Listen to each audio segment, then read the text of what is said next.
ক্লাসে যাচ্ছি। আর 20 মিনিট মতো লাগবে।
আপনাদের হচ্ছে যে জুম অ্যাপে যে ক্লাস নিই, এখানে হচ্ছে একটা সেশন শেষ হওয়ার পরে বর্তমানে দেখতেছি যে 10 মিনিটের বিরতি দিয়ে তারপরে হচ্ছে আরেকটা সেশনে প্রবেশের অনুমতি দিচ্ছে।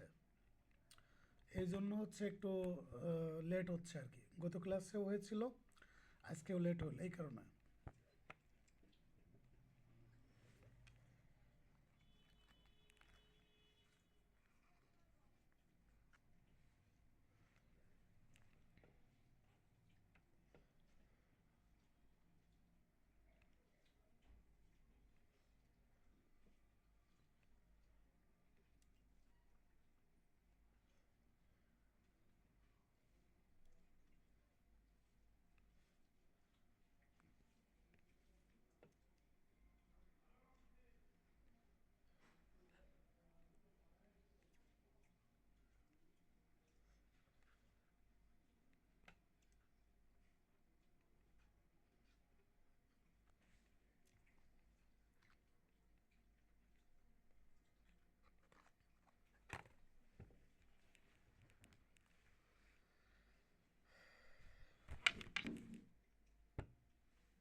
মুক্তা, আপনার ভাইয়ের কি আর কোনো সমস্যা হয়েছে নাকি বাইরে আছে?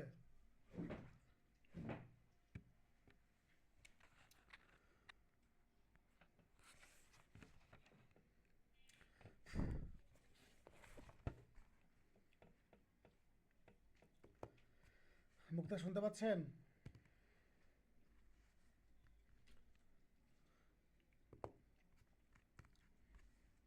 আচ্ছা, আমরা ক্লাস শুরু করি। দেখেন, আমাদের হচ্ছে প্রিভেন্টিভ রিলিফ, এটা হচ্ছে 52 থেকে 57 ধারা বলা আছে এখানে।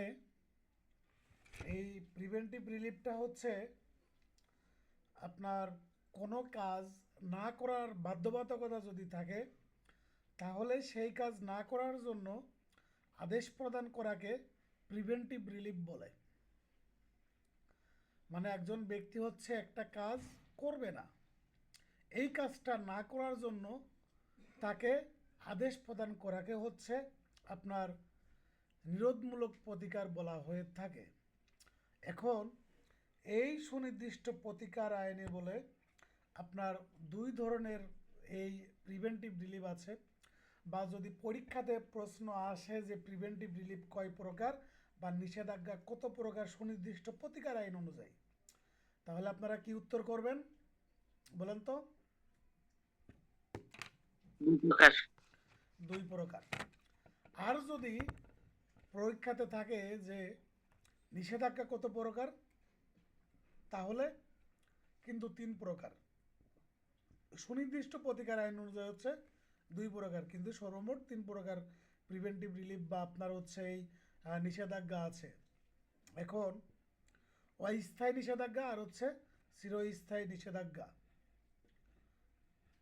অস্থায়ী নিষেধাজ্ঞা আর হচ্ছে চিরস্থায়ী নিষেধাজ্ঞা। এখন এই 52 ধারা অনুযায়ী দুই প্রকারের হচ্ছে নিষেধাজ্ঞার কথা বলা আছে। একটা হচ্ছে আপনার অস্থায়ী নিষেধাজ্ঞা আর একটা চিরস্থায়ী নিষেধাজ্ঞা। আর এই সুনির্দিষ্ট প্রতিকার আইনেই হচ্ছে আপনার 55 ধারাতে বলা আছে বাধ্যতামূলক নিষেধাজ্ঞা। এখন অস্থায়ী নিষেধাজ্ঞা কাকে বলে? অস্থায়ী নিষেধাজ্ঞা এবং চিরস্থায়ী নিষেধাজ্ঞা এই দুইটা নিষেধাজ্ঞার সংজ্ঞা প্রদান করা আছে কত ধারাতে? 53 আর 54। আর কেউ? আর কেউ? 52 ধারাতে। আল্লাহর হস্তে আপনাদের কারোর উত্তরই সঠিক হয় নাই। এই অস্থায়ী নিষেধাজ্ঞার সংজ্ঞা এবং হচ্ছে চিরস্থায়ী নিষেধাজ্ঞার সংজ্ঞা দুইটাই হচ্ছে আপনার 53 ধারাতে দেওয়া আছে। সুতরাং পরীক্ষাতে যদি আসে যে অস্থায়ী নিষেধাজ্ঞার সংজ্ঞা কত ধারাতে দেওয়া আছে, কি উত্তর করবেন? 53 ধারা।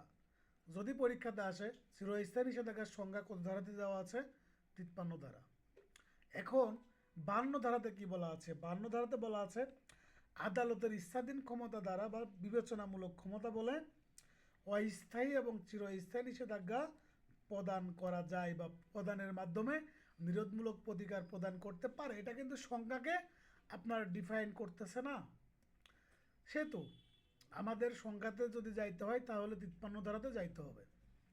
সুতরাং আপনাদের এই সংজ্ঞা কিন্তু 52 এবং 54 কোনো ধারাতেই দেওয়া নাই, শুধুমাত্র 53 ধারাতে আপনার অস্থায়ী নিষেধাজ্ঞা এবং চিরস্থায়ী নিষেধাজ্ঞা এই দুইটা নিষেধাজ্ঞার সংজ্ঞায় দেওয়া আছে এই 53 ধারাতে। অস্থায়ী নিষেধাজ্ঞা হচ্ছে আপনার এই আদালত হচ্ছে একটা মামলা চলমান অবস্থায় বা কোনো একটা বিষয় নিয়ে বিরোধ চলমান থাকাকালীন সময় যে নিষেধাজ্ঞা আপনার দিয়ে থাকে সেটা হচ্ছে অস্থায়ী নিষেধাজ্ঞা। অস্থায়ী নিষেধাজ্ঞা হচ্ছে আপনার দেওয়ানি কার্যবিধির 39 আদেশ অনুযায়ী হচ্ছে আপনার নিয়ন্ত্রিত হয়। দেওয়ানি কার্যবিধির 39 আদেশ অনুযায়ী নিয়ন্ত্রিত হয়ে থাকে। এখন দেখেন এই অস্থায়ী নিষেধাজ্ঞা হচ্ছে আপনার কয়েকটা গ্রাউন্ডসের উপর দিতে পারে। একটা হচ্ছে আপনার এই প্রিমিয়া ফেসি থাকবে। প্রিমিয়া ফেসির কথা হচ্ছে আপনারা এই দেওয়ানি কার্যবিধি এবং ফৌজদারি কার্যবিধি উভয় মামলাতেই আপনারা কিন্তু ব্যবহার করতে পারবেন, কিন্তু মূলত হচ্ছে প্রিমিয়া ফেসি শব্দটা হচ্ছে দেওয়ানির ক্ষেত্রে প্রযোজ্য। কিন্তু আপনারা যদি ফৌজদারি চার্জ গঠনের ক্ষেত্রে আসেন বা অন্যান্য ক্ষেত্রে যদি আসেন সেক্ষেত্রেও কিন্তু আপনার প্রিমিয়া ফেসিটা অ্যাপ্লাই করতে পারবেন। কোন ধরনের ক্ষেত্রে? যেমন ধরেন এই ফৌজদারি কার্যবিধি 200 ধারা অনুযায়ী ম্যাজিস্ট্রেট যে আপনার জবানবন্দি গ্রহণ করে বা চার্জ গঠনের সময় আপনার ম্যাজিস্ট্রেট যে আপনার আলামতগুলো চেক করে থাকেন সেগুলো দেখে যদি বিচারকের যদি সুদৃষ্টি আপনার চলে আসে, এই সুদৃষ্টি আসাটাকেই বলা হচ্ছে প্রিমিয়া ফেসি। সুতরাং এটা হচ্ছে আপনারা সিভিল এবং ক্রিমিনাল প্র্যাকটিস উভয়ই ব্যবহার করতে পারবেন, কিন্তু মূলত হচ্ছে প্রিমিয়া ফেসিটা আপনার দেওয়ানি কার্যবিধির তে ব্যবহার করা হয়। দেখেন যদি এই অস্থায়ী নিষেধাজ্ঞা যদি না দেওয়া হয় তাহলে অপূরণীয় ক্ষতি হবে, মামলার সঠিক ভারসাম্যের জন্য প্রয়োজন যদি প্রিমিয়া ফেসি থাকে, এবং এই বাদীর যদি মামলা জয়লাভের যদি আপনার সমূহ সম্ভাবনা থাকে তাহলে কি করতে পারে? আদালত এই অস্থায়ী নিষেধাজ্ঞা প্রদান করতে পারে। আর চিরস্থায়ী নিষেধাজ্ঞা বলতে বোঝায় হচ্ছে মামলার গুণাগুণ বা সাক্ষী প্রমাণ সব কিছু শেষ করার পরে যদি দেখে যে কোনো পক্ষ যদি আপনার জয়ী হয় বা চূড়ান্ত আদেশ হিসাবে গণ্য হয়, এটা হচ্ছে আপনার চিরস্থায়ী নিষেধাজ্ঞা। যে আপনার শুনানির পর মামলার গুণাগুণের উপর ভিত্তি করে ডিগ্রি দ্বারা মঞ্জুর করা হয় তাকে হচ্ছে আপনার চিরস্থায়ী নিষেধাজ্ঞা বলেন। মানে হচ্ছে আপনার চূড়ান্তভাবে একটা ডিসপিউটকে হচ্ছে আপনার নিষ্পত্তি করা, একটা বিরোধকে হচ্ছে নিষ্পত্তি করা, এটাকে হচ্ছে আপনার চূড়ান্তভাবে মামলার গুণাগুণের উপর ভিত্তি করে এটা হচ্ছে আপনার চিরস্থায়ী নিষেধাজ্ঞা। তাহলে 53 ধারাতে সংজ্ঞা প্রদান করা আছে, আর হচ্ছে 54 ধারাতে কি বলা আছে? চিরস্থায়ী নিষেধাজ্ঞা আপনার কোন ক্ষেত্রে মঞ্জুর করা যায় এটা বলা আছে। তাহলে চিরস্থায়ী নিষেধাজ্ঞা কোন কোন ক্ষেত্রে মঞ্জুর করা যায় এটা বলা আছে কততে? আপনার 54তে। আমি কিন্তু আপনাদের এই যে এর আগে আরও দুইটা ধারাতে আমি বলেছিলাম যে 54 ধারার সাথে আপনার সামঞ্জস্য বা ওই 54 ধারাকে আপনারা একই পয়েন্ট দিয়ে চালিয়ে দিতে পারবেন। বলেন তো কোন দুইটা ধারা?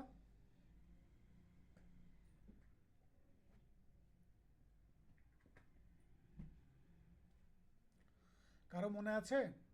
এই 54 ধারার গ্রাউন্ডস আর হচ্ছে আগে দুইটা ধারা আমরা পড়ে আসছি, ওই দুইটা ধারার গ্রাউন্ডস হচ্ছে সেম।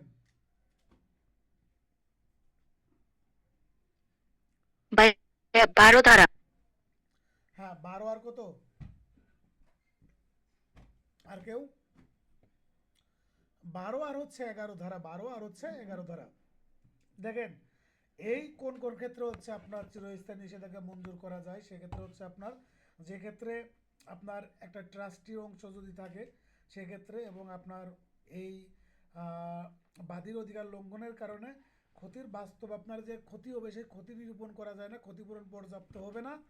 আর হচ্ছে যেখানে হচ্ছে আহ, অধিকার লঙ্ঘনের জন্য আর্থিক ক্ষতিপূরণ পাওয়ার কোনো সম্ভাবনা থাকে না, তাহলে ক্ষতি নির্ণয় করা যাবে না, ক্ষতিপূরণ পর্যাপ্ত হবে না, এবং ক্ষতিপূরণ পাওয়ার কোনো সম্ভাবনা নাই, এবং বিচারক কার্যধারার গুরুত্ব কার্যধারার বহুত্ব কমানোর জন্য বা নিবারণের জন্য চিরস্থায়ী নিষেধাজ্ঞা মঞ্জুর করতে পারেন।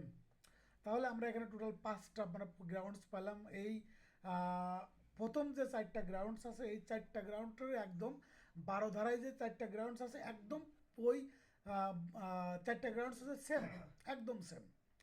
আর একটা অতিরিক্ত পড়বেন, সেটা হচ্ছে আপনার যে মামলার বহুত্ব কমানোর জন্য, বহুত্ব কমানোর জন্য মামলার বহুত্ব কমানোর জন্য। তাহলে দেখেন, এই চিরস্থায়ী নিষেধাজ্ঞার আপনার জন্য যদি কোনো ব্যক্তি মামলা দায়ের করে, তাহলে মামলা দায়ের করতে হবে কত দিনের মধ্যে? 6 বছরের মধ্যে। আর চিরস্থায়ী নিষেধাজ্ঞা এবং বাধ্যতামূলক নিষেধাজ্ঞা এই দুইটা ক্ষেত্রে হচ্ছে আপনার মামলা দায়ের করতে হবে 6 বছরের মধ্যে। আর অস্থায়ী নিষেধাজ্ঞা আপনার কতদিন বলবৎ থাকবে? পরবর্তী নির্দেশ না দেওয়া পর্যন্ত, অথবা 1 বছর। পরবর্তী নির্দেশ না দেওয়া পর্যন্ত অথবা 1 বছর।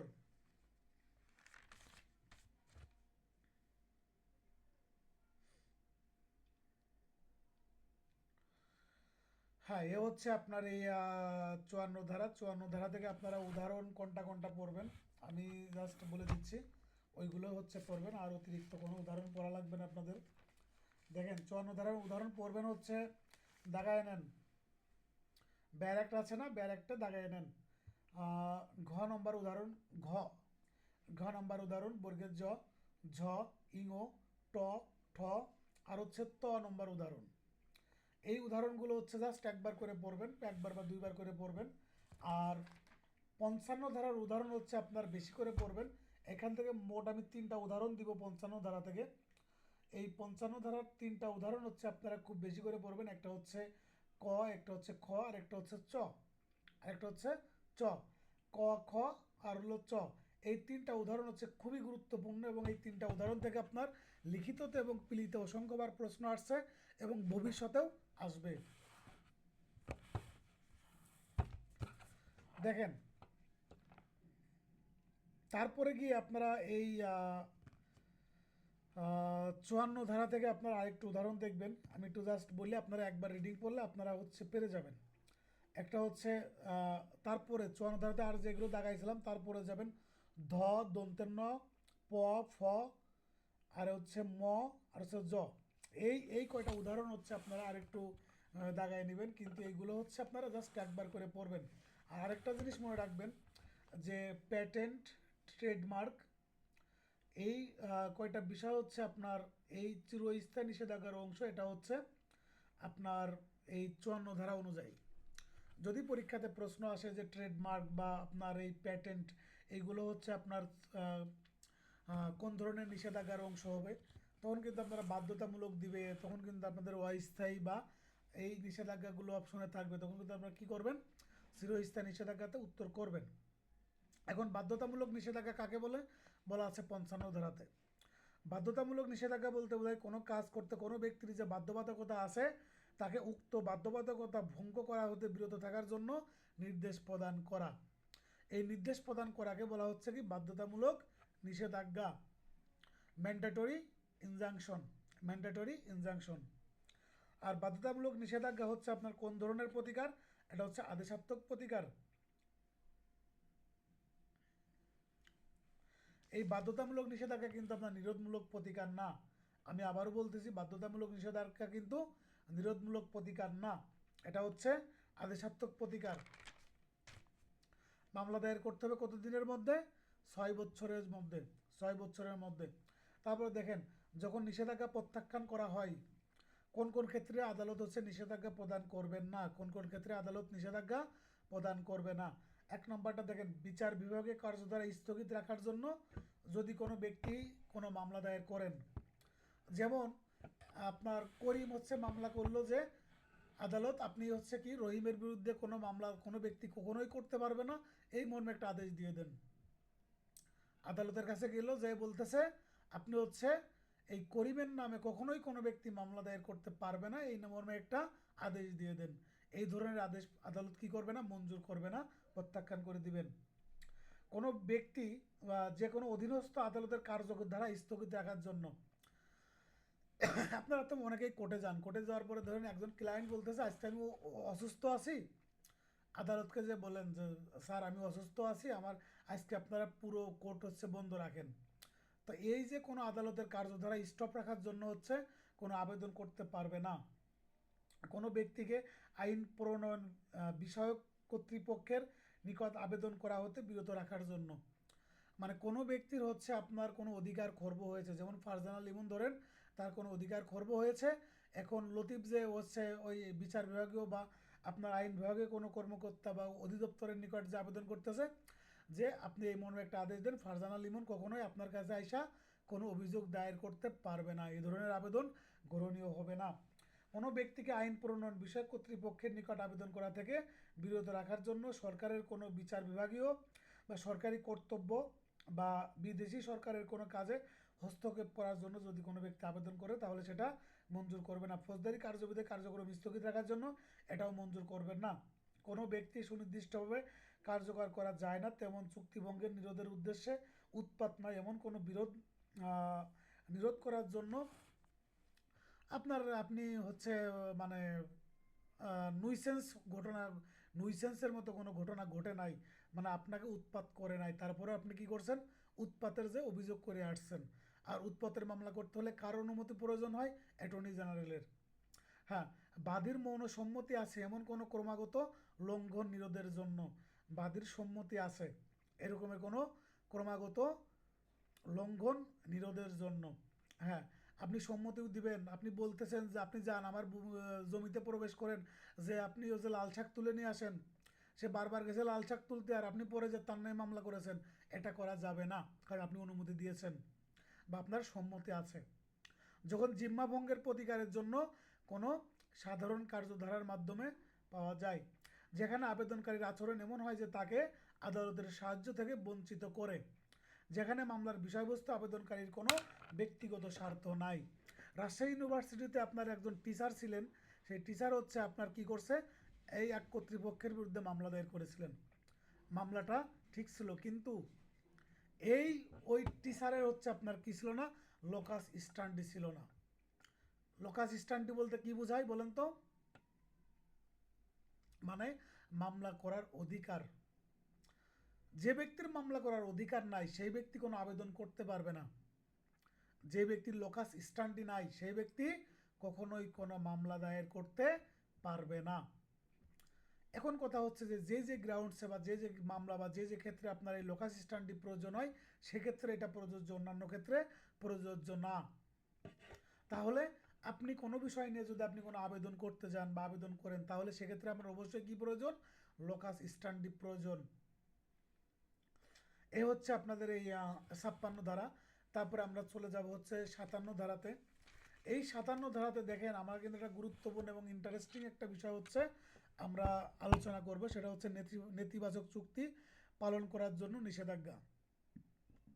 মানে কোনো ব্যক্তিকে কোনো কাজ করা থেকে বিরত রাখার জন্য, যেমন ধরেন শিলা হচ্ছে গান গায়, সে অনেক, তার কণ্ঠ অনেক ভালো, সে অনেক সুন্দর গান গায়। এখন শিলা হচ্ছে নওরিনের একটা থিয়েটার আছে, থিয়েটার হচ্ছে চুক্তিবদ্ধ হইল। চুক্তিবদ্ধ কিভাবে হইল? যে এই 2026 সালের জানুয়ারি মাসের 10 তারিখ থেকে আগামী জুলাই পর্যন্ত, আগামী জুলাই মাসের শেষ পর্যন্ত শিলা হচ্ছে নওরিনের থিয়েটারে গান গাইবে। ফেব্রুয়ারি মাস পর্যন্ত শিলা নবরিনের থিয়েটারে ঠিকঠাকই গান গাইলো। ঠিকঠাক গান গাওয়ার পরে ফেব্রুয়ারি মাস পার হওয়ার পরে শিলা নবরিনের থিয়েটারে গান গাইতে যায় না। তারপরে কি বললো শিলা? শিলা বলতেছে আমি একটু অসুস্থ হয়ে গেছি, আমি আর গান গাইতে পারতেছি না এখন। তখন এই নবরিন হচ্ছে এই শিলার আবেদন করতে পারবেন যে কোর্টে, যে শিলার সাথে যেহেতু আমার জুলাই পর্যন্ত চুক্তি ছিল, এই জুলাই পর্যন্ত শিলা আমার এখানে গান না গাইলে অন্য কোথাও আর গান গাইতে পারবে না। তার যদি গান গাইতে হয় তাহলে আমার থিয়েটারে গান গাইতে হবে। সে অন্য কোনো থিয়েটারে আমাকে অজুহাত দিয়ে বললো আমি অসুস্থ, গান গাইতে পারতেছি না, চলে গেল ঠিকই ফারজানা লিমনের থিয়েটারে গান গাইতে, এটা করতে পারবে না। কারণ যেহেতু শিলা হচ্ছে নওরিনের সাথে চুক্তিবদ্ধ, সেহেতু এই জুলাই মাস পর্যন্ত শিলা হচ্ছে আপনার নওরিনের থিয়েটারেই গান গাইবে। কোনো অবস্থাতেই এই জুলাইয়ের আগ পর্যন্ত এই নওরিনের থিয়েটার ব্যতীত অন্য কোনো থিয়েটারে গান গাইতে পারবে না। এইটাই হচ্ছে আপনার নেতিবাচক চুক্তি পালন করার জন্য নিষেধাজ্ঞা। মানে আপনি আমার সাথে চুক্তিবদ্ধ হলেন, চুক্তির শর্ত মেয়াদ শেষ না করে আপনি আরেকজনের কাছে সেম বিষয় নিয়ে চলে গেলেন, এটা করতে পারবেন না। এটা হচ্ছে আপনার 57 ধারা। তাহলে আপনাদের এই 57 ধারার মাধ্যমে হচ্ছে আপনাদের এই সুনির্দিষ্ট প্রতিকার আইনটা শেষ হলো। আপনারা পরবর্তী ক্লাস, আমি চাচ্ছি যে আপনাদের একটু বড় আইন দিয়ে শুরু করি। এই চাচ্ছি যে দেওয়ানি কার্যবিধি না হয় ফৌজদারি কার্যবিধি, ফৌজদারি কার্যবিধিটা আমরা শুরু করব পরবর্তীতে। কারণ যেহেতু আমরা একটু সময় পাচ্ছি, সেহেতু আমরা বড় আইনগুলো একটু ভালো করে শিখি না, বড় আইনগুলো ভালো করে শিখি। কারণ আপনাদের ফৌজদারি কার্যবিধি আপনাদের প্র্যাকটিসে প্রয়োজন, তারপরে হচ্ছে আপনাদের ব্যক্তি জীবনেও প্রয়োজন, এবং আপনাদের পাস করার ক্ষেত্রে অনেক ভাইটাল একটা গুরুত্বপূর্ণ একটা ভূমিকা পালন করে থাকবে। সুতরাং আমি এই সুনির্দিষ্ট প্রতিকার আইন শেষ হলে তারপর হচ্ছে আপনাদের আমি এই ফৌজদারি কার্যবিধিটা শুরু করব। এটা আমার মনে হয় আপনাদের জন্য বেটার হবে। যদি আপনাদের কারোর কোনো অপিনিয়ন থাকে ব্যক্তিগত, তাহলে সেটা আমাকে দিয়ে দিবেন।